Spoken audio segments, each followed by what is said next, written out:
This conference will now be recorded. Hi guys, we have Tony with us from the Baking Coach, and she is going to demonstrate how you can make your own chocolate trees from home. Okay. Hi, everybody. My name is Tony, like you already heard. Just wanted to give a quick shout out to any frontline or essential workers out there. Thank you for everything you are doing for us in this extremely difficult time, and hopefully things will get better. If you need to get your mind off things for a few minutes, just watch this video. It's super fun, super easy to make at home, especially if you have kids. So we're gonna make these cute little chocolate trees. Let me pick it up and try not to break it. Super easy. 2 different colored chocolates. Some cereal. I use Rice Krispies. You can use Corn Flakes, Frosted Flakes, really anything.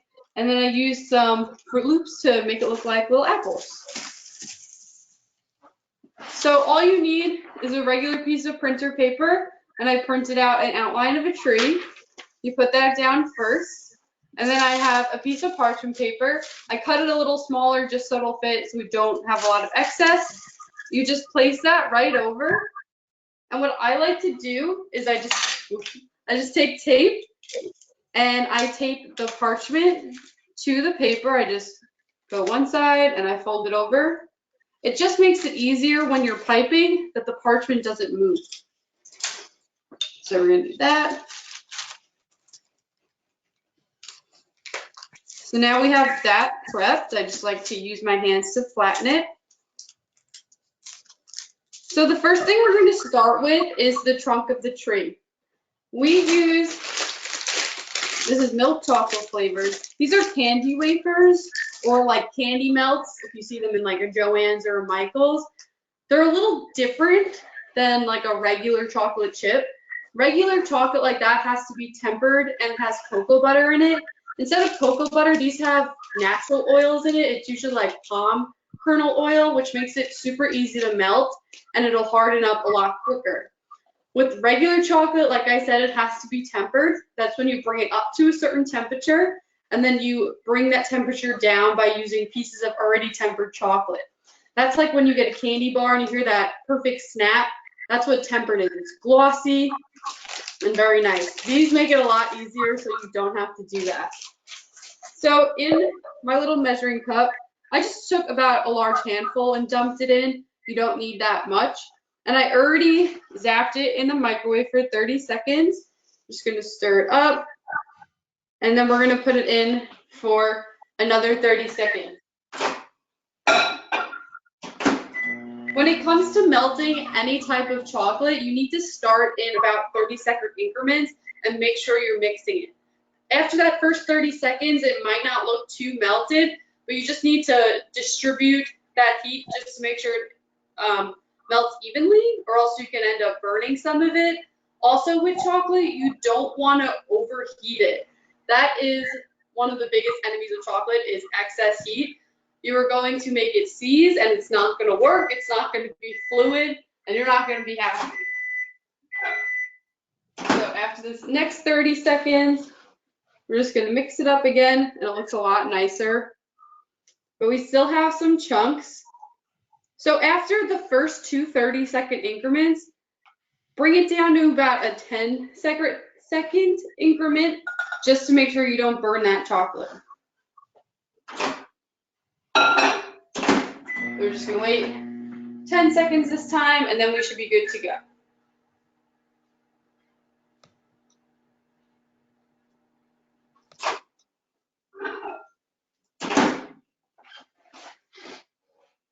And that looks perfect, nice and fluid. You don't want any lumps in it because that'll clog up our little makeshift pastry bag. Okay, so we got that. I'm going to use this other measuring cup to hold my pastry bag or Ziploc bag in place, and it makes it a lot easier to fill. So we're going to open it up. I like to fold the edges back like this, so it's just a little easier to fill.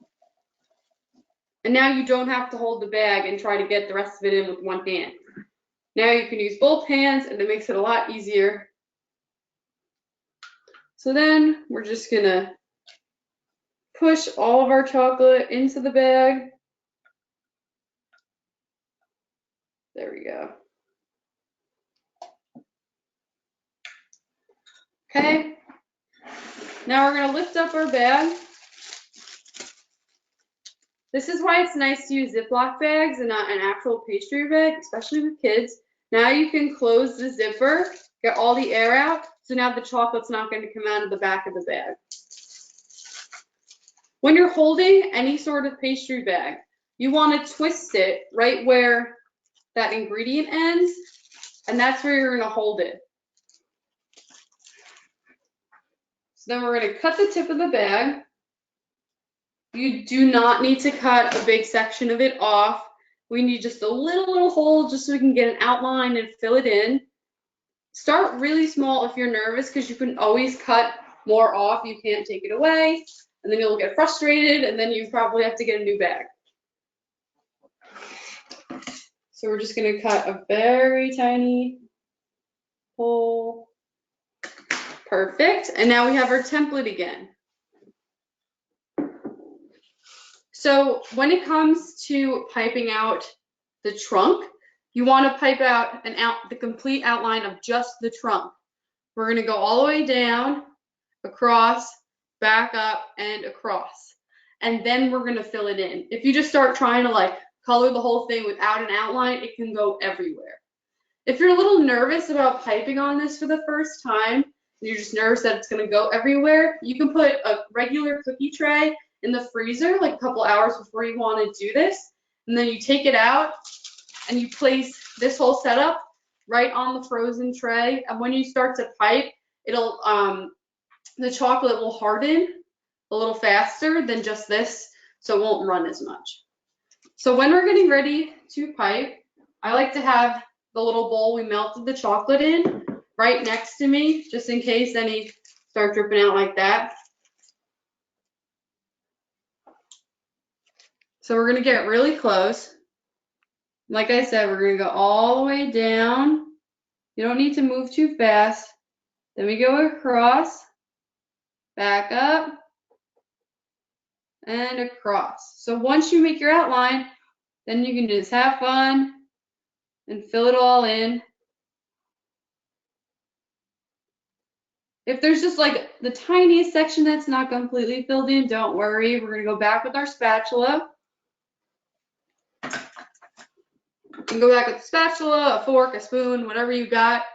And I just like to push it around just to flatten it out and make sure that everything is completely covered. Super simple. And there we go. Just wipe my hand quick. And that's the trunk already. Now, once this starts to harden just a little bit, like on this example trunk, I'm going to take a toothpick, and I'll show you guys. Take a toothpick and make little grooves so it looks a little bit more realistic. You can use, I use a toothpick. You can use a fork, get some lines in, a knife. Okay, so while that is setting, I'm just going to rinse off the spatula really quick so we can melt the green.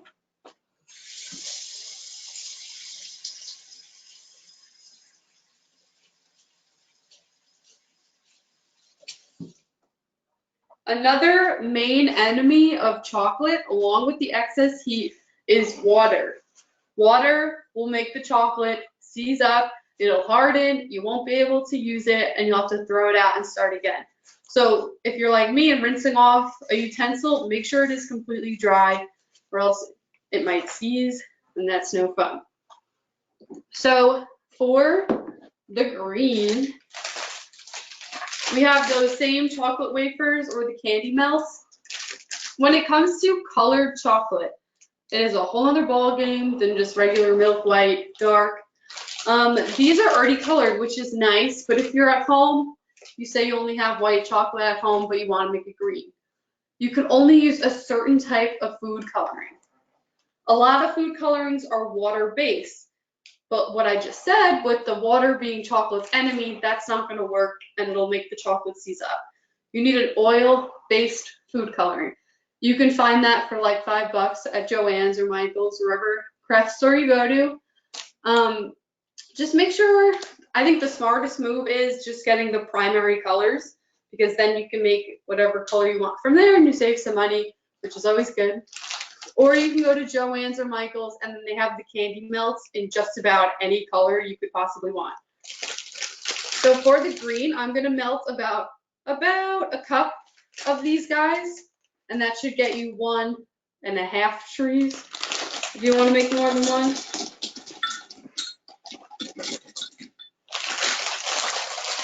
These little measuring cups are nice to melt in because they're microwave safe, and then you can just measure right from here, which is nice.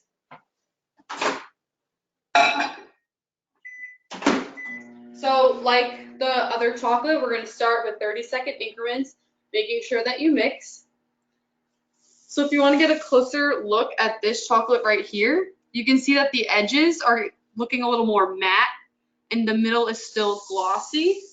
So that when it's glossy like that, it's still wet. So you don't want to go in with your toothpick yet. You want to wait till the whole thing has that matte finish, and then you can go ahead with your toothpick.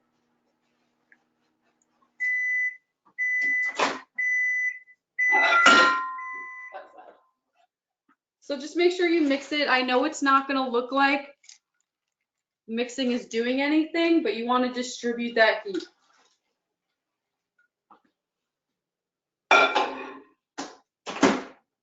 Another 30 seconds. Remember, 30 seconds and then 10 seconds from there until it's completely melted. The candy melts are very nice to use for things like that because they dry so quick. And tempering chocolate is a pain. It's not fun.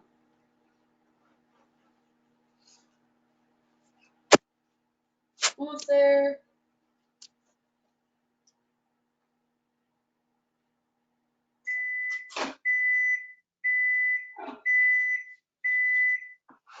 After that next 30 seconds, we're looking a lot better. Make sure you scrape all the way at the bottom. A lot of the times the bottom is where it's going to start to melt first. Okay, then we're going to start with 10. This might take a little longer than the milk chocolate because we are using more. So just be patient with chocolate. When you get frustrated and impatient with it, that's probably when it's going to seize up on you or burn, and it's going to make you a lot more mad. So we still have a few chunks here, so I'm going to do another 10 seconds. I know this is probably the very boring part to watch, but I can't make the chocolate go any faster.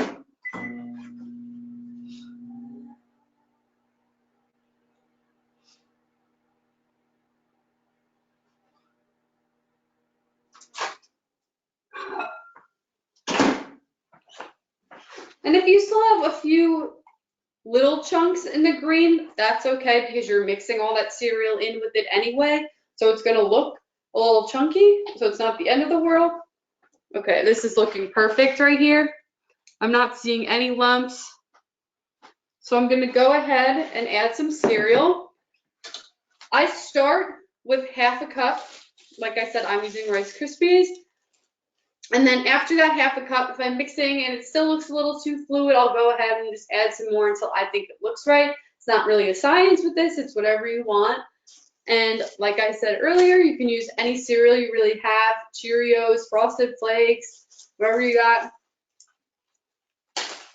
So just go ahead and pour them in.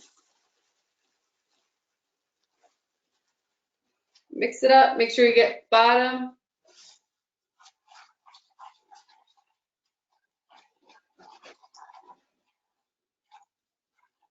So this is what mine looks like right now.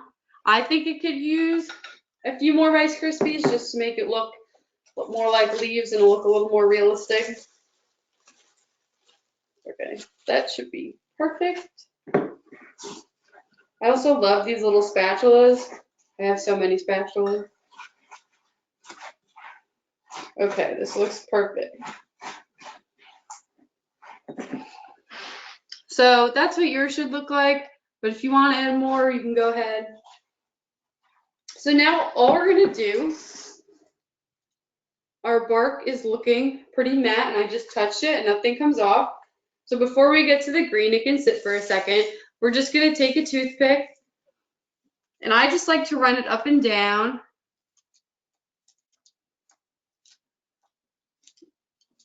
Trees don't look perfect, so the lines do not have to be. Then you're going to get some shavings, so you can just wipe those off. And you can keep going until you're happy with what it looks like.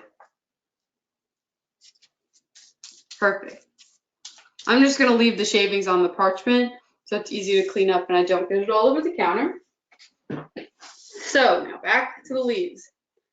This part's a lot easier, I think, than the piping. You don't have to be too precise. So all you're going to do, use your spatula, your spoon, even a knife.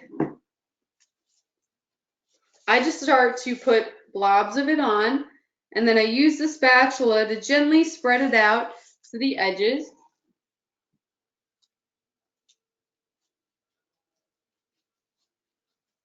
And I try to match those curves. And if it's not perfect, that's okay, because not every tree looks perfect. They don't all look the same.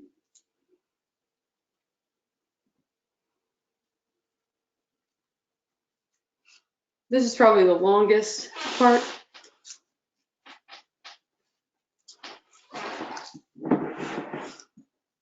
And if you don't use all of your chocolate and Rice Krispies, that's okay. Now you have a snack, which you all love. And when you get to where the bark meets the leaves, you're just going to overlap it a little bit, just so it molds together. And you can pick it up after it completely dries. I'll show you with this one after we're done. And if you don't overlap them, then it's not going to stay right there. It might split. So just make sure to overlap.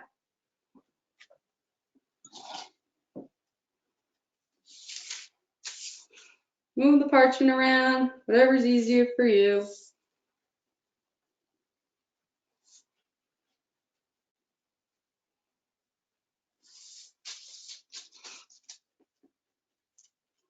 If you feel more comfortable, you can put the whole thing on a cookie tray, even if you don't want to freeze it, just so it's easier to move.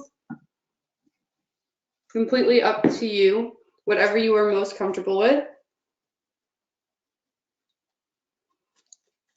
Okay.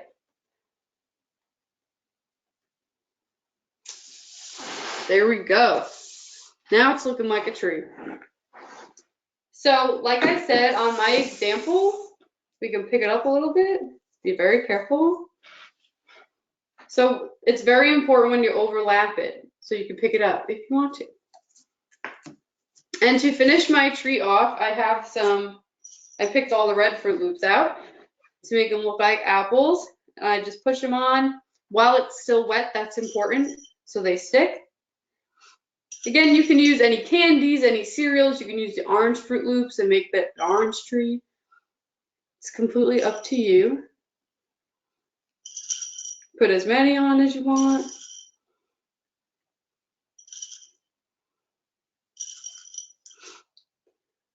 There we go. And that is our whole tree.